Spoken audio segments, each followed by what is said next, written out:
Mostly the Mad here with a video about how to Confederate Tyrion in Immortal Empires.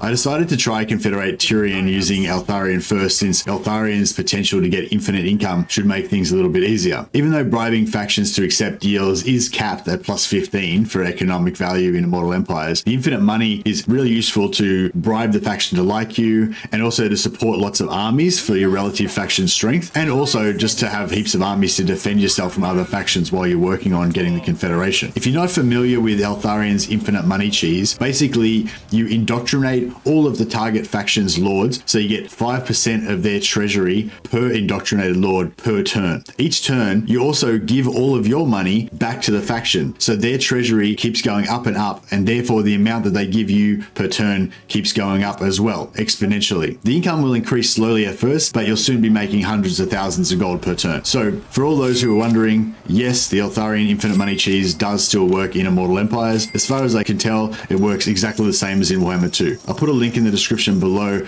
to a Warhammer 2 Eltharion infinite money video if you want some more detail on how that works. This video is basically a follow-on from the last video about Cathay Confederations in the Realm of Chaos campaign, but I'll try to explain everything that's needed here as well. Since we're just concerned with Confederating Tyrion in Ulthuan, there's no reason to expand into the Badlands, but we will take Grunty Mingle just to get that bit of extra money from the battle and to get a few hundred extra gold per turn until we lose the settlement. As soon as you occupy your first settlement, you'll get this new lands or old dilemma. Choose maintain control, as we need to maintain a foothold in Ulthuan so we have access to Tyrion. The 120 influence will be a big help in getting positive relations as well. In order to disband Eltharion, we just need to replace him with a generic lord. Disband his army to save on the upkeep costs, and you'll be able to re-recruit him back over in Ulthuan in 5 turns. Send Cavill back to Ulthuan by sea. He should get there in about 6 or 7 turns. The starting army that you have in Toy of Rest probably won't be able to beat this greenskin army on turn 1. However, you can beat them in auto-resolve if you manage to get an ambush on them over the end turn. A cool quality of life improvement in Immortal Empires is that you can now move while you're in ambush stance, so you don't have to try and judge that 25%. You can just go into ambush stance first and then place your army exactly where you want them. I try to get the edge of my zone of control right at the seashore so that the orc army can't get past me without triggering the ambush. But if I have to retreat, I'll retreat back in the direction of Toy of Rest's garrison or recruit a second lord there. I generally look for a shadow or a life mage. Minus physical resistance doesn't affect you if you don't have any physical resistance to start with, so peaky is a good trait for a lord that you're not planning on equipping with magical armor. Melee is a little better in Immortal Empires, although I still favor a pretty archer heavy playstyle with my High Elves. I do like to get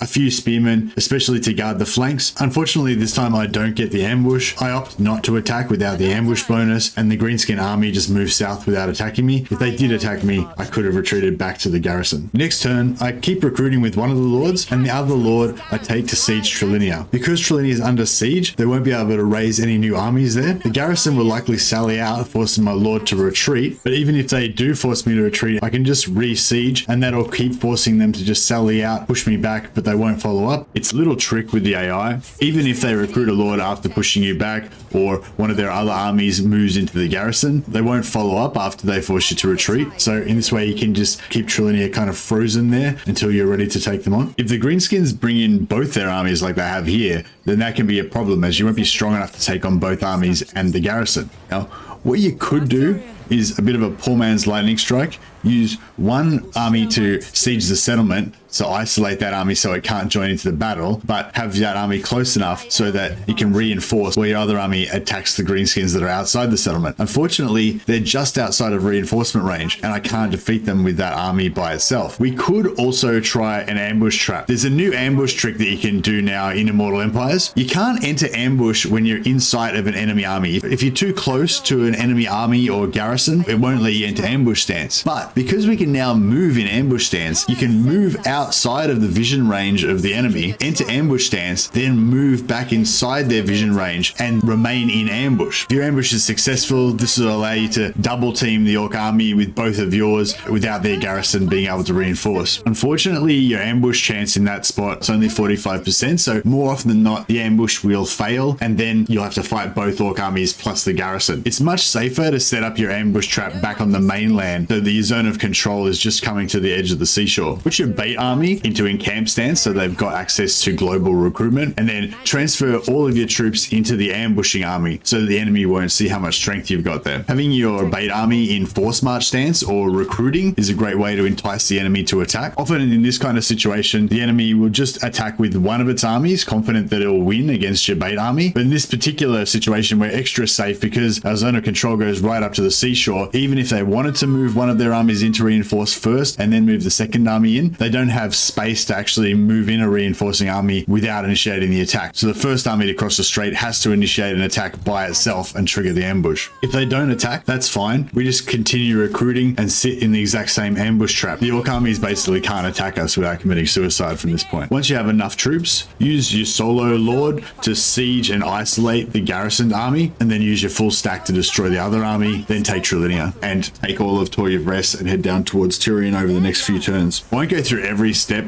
blow by blow, as the pre-release beta version that I'm playing right now may possibly be different from the 2.0 beta release that's going to be available to you guys tomorrow. But this is basically how the game's behaving on legendary very hard difficulty for me right now. Auto resolve is very forgiving. It tends to favor not losing any individual units. You might still take heavy losses in terms of total numbers, but you're much less likely to lose whole units than you were in previous versions of the game. Creative Assembly have said that they're going to make some tweaks to the game to reduce the frequency of siege battles, but in the meantime, the more lenient auto resolve actually means that you can auto resolve a lot of the sieges, and that reduces that sort of siege fatigue. And hopefully some of these ambush trap tactics that I've shown here will also allow you to lure the AI into more field battles when you want to. Because of the lower supply lines penalty in Warhammer 3, there's no reason not to have one or two additional lords accompanying your main army to use for ambush bait or to occupy settlements so that you don't have to waste the movement of your main stack. Although the auto resolve is a lot more forgiving and usable in Immortal Empires, in order to do the Eltharion money cheese, you will need to fight a lot of the battles manually so that you can capture and indoctrinate the enemy lords. With a bit of practice, you should be able to successfully capture them most of the time. If the cage timer runs out, remember you can always press escape and concede defeat. You can just take the loss and retreat rather than accidentally killing the lord you want to indoctrinate. I used indoctrinate on Alistair,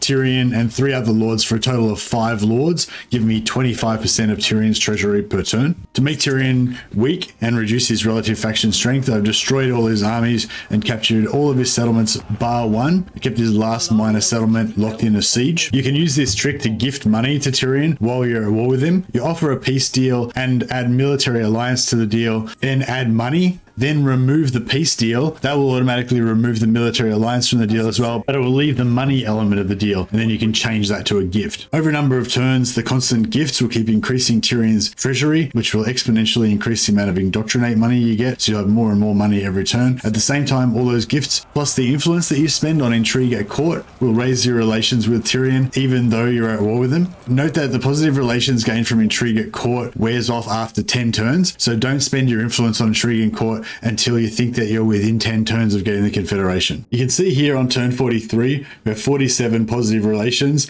and that positive relations has lowered the baseline evaluation from minus 150 or 170 to minus 98, but we're still a long way from getting the Confederation. On turn 44, once the positive relations has gone over 150, that base deal evaluation drops from minus 98 to only minus 14, giving us the Confederation. It's interesting that confederating Tyrion, the base deal evaluation seems to be modified a lot more from positive relations. The positive relations going over 150 giving a huge bonus to the baseline evaluation, whereas relative faction strength seemed to have a penalty where even though my faction strength was way higher than Tyrion's, I was only getting 23.6 to relative faction strength, whereas previously when I was confederating Miao Ying, a similar difference in our faction strengths would have given me around 125 relative faction strength bonus. It seems like Confederation modifiers work a little differently for different factions in Immortal Empires, probably dependent on the target AI faction's specific personality traits. All High Elf lords have these personality traits: Guardian, Aloof, and Diplomat. I'm guessing it's one of these traits that makes Confederations different for them. Tyrion did seem to have an extra base evaluation penalty that was higher than the other non-legendary lords. The legendary lords are still more difficult to confederate than non-legendary lords, which seems appropriate. You don't necessarily have to do this bash Confederation method of siege locking Tyrion and destroying all of his armies, but it does help if he has weaker faction strength, and Tyrion is often extremely strong, so that doesn't happen naturally in the game. Some people commented on the Warhammer 3 Cathay video that having extremely high positive relations should allow you to confederate easily, and they shouldn't have to have a low faction strength. I'm not sure I agree with that, as I think that having great relations, fighting side by side in wars, etc., should logically strengthen a military alliance, but if the other faction's just as strong as you, they shouldn't necessarily want to give up their sovereignty just because you're good friends. Whereas I think if a nation is very weak militarily or economically, then that would make more sense that they might want to confederate to take advantage of the larger faction strength. So in general, I think that mechanic kind of makes sense. Having said that, it is kind of cool that different races and personalities seem to think of it differently. High Elves, for example, seem to value high relations a lot more than other factions, and they seem to value relative faction strength or military power less.